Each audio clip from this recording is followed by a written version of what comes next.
Let's get into today's markets.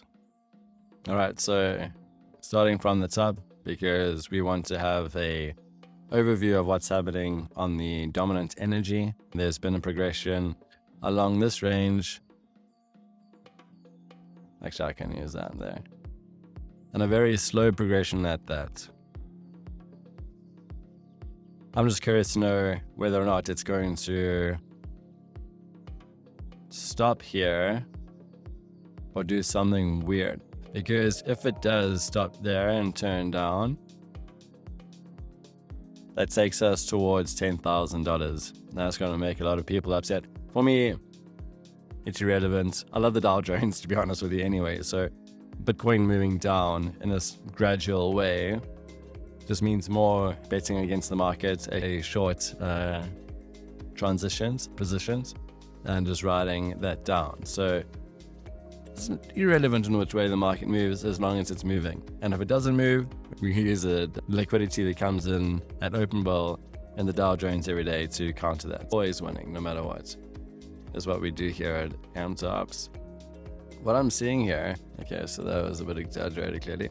There's a switch on the oscillator. So let's do a run through our analysis. So if you have our software, you just go from number 1 to 0 and just set off those hotkeys to take the triggers off. This cough is with me still. Okay, so trend direction. Let's have a look at the full cycle. There's the start of the cycle, there's the end of the cycle. And what we're looking for is provided for us over here. So 2 above 10 in terms of trend direction, 1 above 9. With the oscillator being quite confusing, the question is it coming across as we have identified, or are we at a turning point? Now, what helps me with that decision is I look at this quadrant. I see there's a lot of space in there.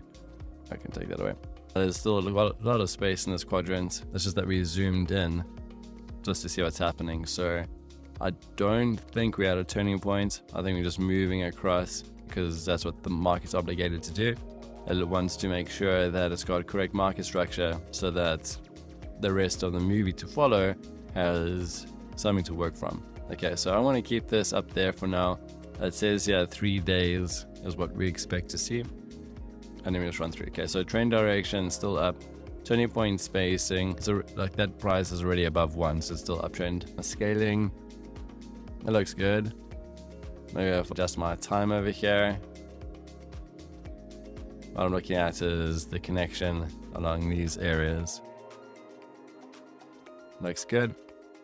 Kill zone impulse is quite explanatory. The time we've marketed over here to highlight this area still. Cube roots. It says early in, but that's about to be broken. So I want to start leaning towards somewhere out here. Oscillator, I'm not going to give it a confluence tick or confirmation tick because it's already switched, so I'm not happy with that. Price projection. P equals 1, which is cool. I'm going to go to my fan lines. That works out nicely.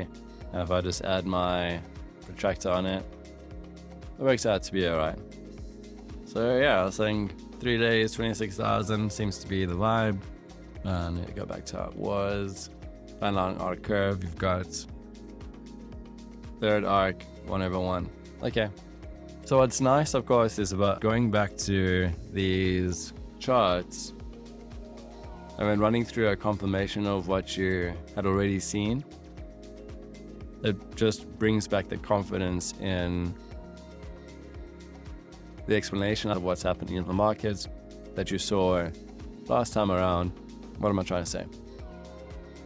It's good to go back and reanalyze the markets as to how you had them set up and just bring the information to your front of mind so that your confidence to the lower frames are better set up.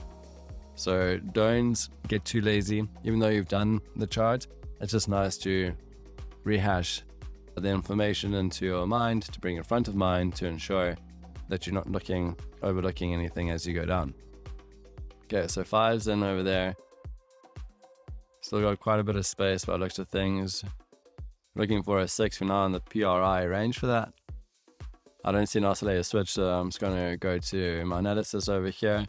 Let's start with trend direction, 5 above 3, turning point spacing, 5 towards the middle here, but it looks like it's coming early. The scaling looks pretty good, just to make adjustments here. Okay, so obviously what I'm looking for is just to get that lined up, It's all good.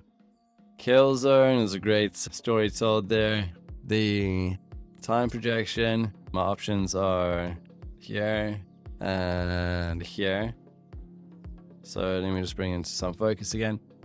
That's cube root us. Time, I would suggest, might even make its way out to somewhere there, because your 100% is already passed, and the next anchoring one would be 150%. So that's around about there. This story says that we got something like that happening. So I want to leave a line there because that annotation squiggle will disappear. Okay, so later, down, it's not switched yet. Price projection. There's T equals 0.7, T equals 0.75, and that's P equals 1. So P equals 1 does look like it's an option for us. But maybe it's safer to say something along the lines of 0.75. So yeah, so that's what I see here on the 128. Let's use the 32 minute to confirm that. Oh, okay, now the 10 is going to 1 here, but that would mean it would have to be quite a flat 1 if it's going to continue down. I don't see a lot of action just yet, so it might support that idea. We could take a nice little short over there. Made $1,000 overnight. Forgot about the position. Opened it up. I was like, hey, cool, an extra $1,000. Thank you. Yeah, that's going up. So back to the 128. Let's see what's happening. All right, it can still go up and then go back down, so that's fine. Just going along with my time projections, with my end price considered, using the protractor. That looks pretty solid to me. T equals 100. P equals 1.5. Yeah, so that looks good. And I'm going to drop a marker there. So something along the lines of this, potentially. I'll have to keep an eye on it. I might not go as far as that. If that's not the case, then we look at something a bit more intimate. So maybe something like that. Yeah, and I'll leave it there for now. The 2 minutes is more for day trading. This is in kill zones right now. I don't necessarily see it being a great option for this trade. Alright guys, have a great day further. And yeah, just to let you know, I'm going to be making a lot more videos. So stay tuned and stay engaged. August is going to be a very video focused month. So yeah, please open them, watch them, enjoy them, make notes, and use them to advance yourselves in the trading career. Bye for now.